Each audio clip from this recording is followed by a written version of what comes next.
लोग कहते हैं कि सुबह का समय पढ़ने के लिए सबसे अच्छा होता है, पर हकीकत तो ये है कि हर वक्त सुबह हो या शाम अगर मन में लगन हो तो कभी भी पढ़ा जा सकता है। जो आदमी मन के साथ जीता है वो कमजोर होता है और जो संकल्प के साथ जीता है वह बलवान होता है। ये मन आवारा होता है। पढ़ने बैठोगे तो टेबल पर रखी हुई 10 चीजों की तरफ मन आपका ध्यान भटकाएगा। मोबाइल कभी खुद नहीं कहता कि मुझे चलाओ, आपका मन कहता है कि मोबाइल चलाओ। इसीलिए अगर अपने आवारा मन को कंट्रोल करना है तो मेरी इस बात को ध्यान से सुनिएगा, आपके बड़े काम आएगी। छोटे छोटे संकल्प लेना सीखो। सोचो कि आज मैं 1 घंटे मोबाइल को हाथ नहीं लगाऊंगा। जब पढ़ने बैठो तो एक छोटा सा संकल्प लो कि 15 मिनट तक अपनी नजर किताब से नहीं हटाऊंगा, चाहे कुछ हो जाए। धीरे धीरे ऐसे कामों की प्रैक्टिस करो। जब आप इन छोटे छोटे संकल्पों को पूरा कर पाओगे तब आपका आत्मविश्वास बढ़ेगा। आपको यकीन हो जाएगा कि जब मैं ये काम कर सकता हूँ तो मैं दुनिया का कोई भी काम कर सकता हूँ। और आपकी ये सोच आपके मन की आवारागर्दी को खत्म कर देगी। कब तक उन चीजों को अपनी जिंदगी से हटाते रहोगे जो आपका ध्यान भटकाती हैं? बेहतर तो ये है कि अपने मन को इतना मजबूत बनाओ कि कोई चीज तुम्हारा ध्यान भटका ही ना पाए।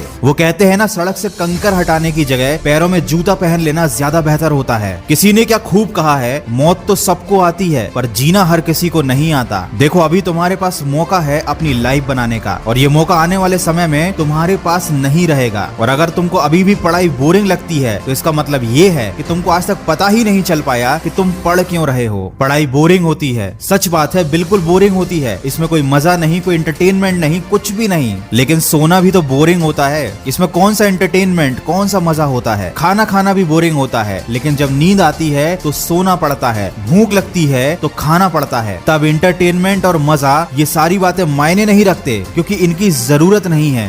जरूरत है तो सोने की, जरूरत है तो खाने की। ठीक वैसे ही पढ़ाई जरूरी है। मायने नहीं रखता ये बोरिंग है या मजेदार है, ये जरूरी है। क्योंकि अगर तुमने अभी अपना भविष्य बना लिया तो शायद तुम आगे अपने मन के काम कर पाओगे। लेकिन अगर मजे के चक्कर में, बोरियत के चक्कर में अभी तुमने कुछ नहीं किया तो जिंदगी भर तुम्हें वो काम करने पड़ेंगे जो तुम्हारे मन के नहीं होंगे। किसी ऐसे आदमी के नीचे काम करना पड़ेगा जिसे तुम पसंद नहीं करते हो। उसकी डांट खानी पड़ेगी, शायद उसका नौकर भी बनना पड़े। तब कैसा लगेगा जरा सोचो। कैसा लगेगा जब तुम्हारे आत्मसम्मान को कोई अपने जूतों से रोन देगा? कैसा लगेगा जब तुम्हारे बच्चे के पास खेलने के लिए अच्छे खिलौने नहीं होंगे? कैसा लगेगा जब लोग तुम्हें और तुम्हारे परिवार को इज्जत नहीं देंगे? तो दोस्त, या तो भविष्य में 2 कौड़ी की जिंदगी जी लेना या सोच समझकर अपनी जिंदगी का अभी सही फैसला कर लेना। हो सकता है ये सारी बातें आपको बुरी लग जाएं, लेकिन मीठी बातें करना मेरा काम नहीं। अगर मेरी कड़वी बात से आपकी जिंदगी सही रास्ते पर आ जाती है तो इससे अच्छी कोई बात नहीं होगी। वक्त है, समझ जाओ, नहीं तो आने वाला वक्त समझा ही देगा।